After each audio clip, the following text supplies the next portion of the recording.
Welcome to footballgameplan.com, where football makes sense. I'm Memory Hunt, the czar of the playbook. Bring you our 2012 NFL Draft Grade Special. We're taking a look at the Pittsburgh Steelers, so let's look back at their draft to see how well they did this past April.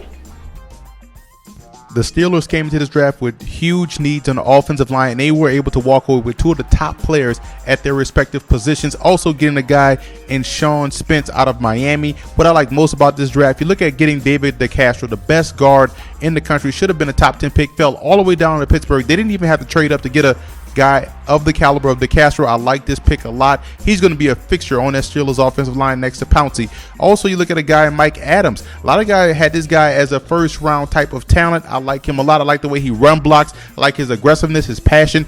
He's another guy that's going to come in with a chip on the shoulder and be a fixture on that Steelers offensive line.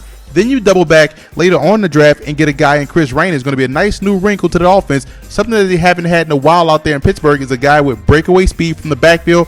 Rainey will be an interesting part of an offense under an offensive mastermind like Todd Haley.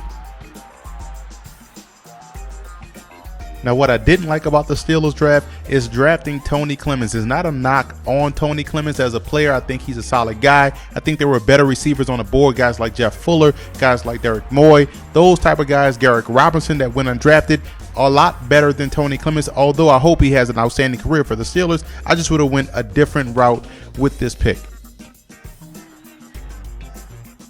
An undrafted free agent that has a legitimate shot to make this roster. I look at punter Drew Butler out of Georgia. He was an All-American in college.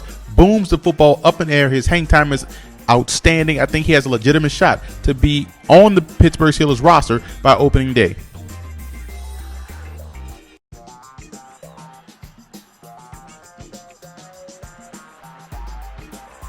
I give the Steelers an A in this draft. You need offensive line help. You go and get offensive line help. Coming away with the best guard in the draft and one of the top tackles in the draft instantly improves that offensive line.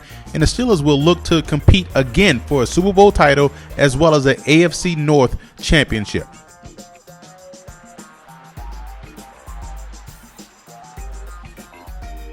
I want to give a huge shout out to these Steelers fan sites for showing football game plan support.